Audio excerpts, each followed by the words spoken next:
பிரியமானவர்களே, எப்படி இருக்கீங்க? நல்லா இருக்கீங்களா? ஆண்டவருக்குள்ள சந்தோஷமா இருக்கிறீங்களா? ஒவ்வொரு நாள் காலையும் ஆண்டவருடைய கிருபை புதிதாய் இருக்கிறது. ஒரு புதிய நாள் வந்துட்டாலே ஆண்டவர் புது கிருபை நமக்கு தருகிறார், புதிய வார்த்தை தருகிறார். இன்னைக்கு கூட ஒரு புதிய வாக்குத்தத்தம் தரப்போகிறார். அதெல்லாம் இருக்கட்டும். இந்த இடம் எங்க பார்த்தாலும் போட்டா இருக்குதே, எங்க இருக்குன்னு பாக்குறீங்களா? இதுதான் ராமேஸ்வரத்தில் இருக்கிற கடற்கரை. ராமேஸ்வரத்துல கடல் தொழில் செய்கிற ஆயிரக்கணக்கான மீனவ சகோதரர்கள் இருக்கிறாங்க. அவங்களுடைய படகுகள் தான் இங்கே நிற்கிறதெல்லாம் பார்த்தீங்களா, ஏராளமான படகுகள் இருக்கிறது. நிறைய மீனவ மக்கள் இங்கே இருக்கிறாங்க. இங்கே இருந்து கொண்டு தான் மீன் பிடிக்க அவங்க போகிறாங்க. இது ராமேஸ்வர கடற்கரை பகுதியில் இருக்கிற மீனவர் மக்களுடைய படகுகள். இது இயேசு கிறிஸ்து கடற்கரை ஓரத்தில், கலிலேய கடற்கரை மீனவர்களை சந்தித்து அவங்களுக்கெல்லாம் ஆண்டவர் வாக்கு கொடுத்தார், ஆசீர்வதித்தார், கூட இருந்தார். அவங்களை தெரிந்தெடுத்து பயன்படுத்தி என்னென்ன விதத்தில் பார்க்குறோம்ல, இங்கும் நிறைய மீனவ மக்கள் ரட்சிக்கப்பட்டிருப்பதையும் ஆண்டவரை நேசிப்பதையும் கர்த்தருக்கு சாட்சியா இருக்கிறதை கூட என்னால் பார்க்க முடிந்தது. அது ரொம்ப சந்தோஷம். சரி, ஆண்டவர் எனக்கு என்ன வார்த்தை வைத்திருக்கிறார் நினைக்கிறீங்களா? சகரியா 9:12 ஆண்டவர் சொல்றாரு, ரெட்டிப்பான நன்மையை நான் உனக்கு தருவேன் அப்படின்னு ஆண்டவர் சொல்றார். வேற புஸ்தகத்துல யோபு என்ற ஒரு பக்தனை குறித்து எழுதப்பட்டிருக்கிறாரு. அவர் இருந்த அந்த தேசம், அந்த பகுதியிலேயே பெரிய செல்வந்தராயிருந்தார், செல்வாக்குள்ளவராயிருந்தார், பேர் புகழோடு கூட வாழ்ந்தார். அவருக்கு ஆடுகள், மாடுகள், ஒட்டகங்கள் என்று சொல்லி அதை கவனிக்கிறதற்கு வேலைக்காரர்களே ஆயிரக்கணக்காக இருந்தாங்க. அப்படின்னா இவ்வளவு பெரிய செல்வந்தர். அந்த பகுதி கிழக்கத்தி புத்தரர் எல்லாரிலும் பெரியவராயிருந்தாராம். அப்போ அந்த ஊர்லேயே பேர் புகழ் பெற்றவர். அவர்தான் பெரிய செல்வந்தர். எங்க பார்த்தாலும் அவருடைய சொத்துக்கள், அவருடைய ஆசீர்வாதங்கள். 10 பிள்ளைகள் இருந்தாங்க. ஆண்டவர் மேல ஒரு அன்பு இருந்தது, விசுவாசம் இருந்தது, நீதிமான்.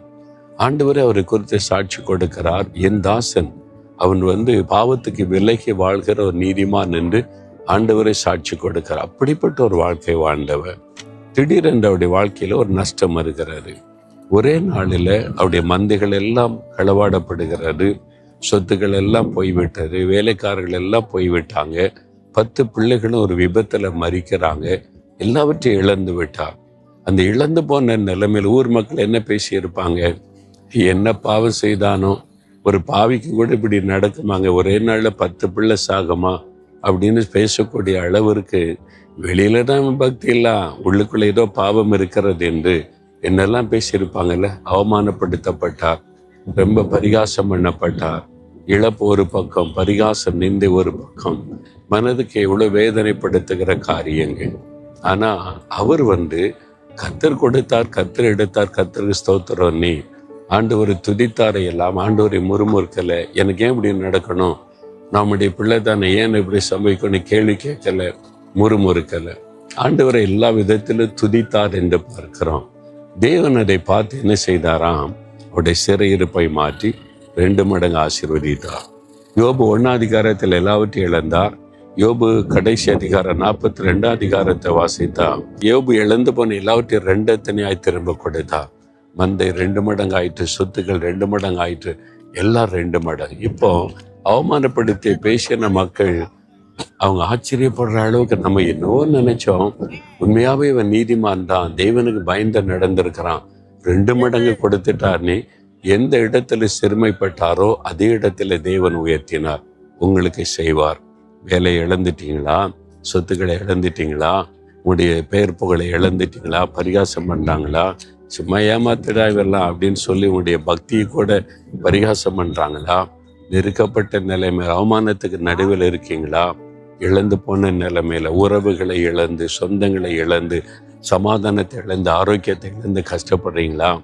அன்று சொல்ல 2 மடங்கு ஆசீர்வாதத்தை தருவேன், நீ இழந்து போனதை 2 மடங்கா தருவேன் அப்படின்னு கர்த்தர் சொல்றார். விசுவாசிங்க. யோபின் தேவன் நம்முடைய தேவன். நீங்க உண்மையா இருங்க, ஆண்டவரை துதிங்க, முறுமுறுக்காதங்க, குறை சொல்லாதங்க. அவருக்கு தெரியாம எதுவும் நம்முடைய வாழ்க்கையில நடக்க முடியாது. மனதார துதிங்க, 2 மடங்கு ஆசீர்வாதம் உண்டாகும்.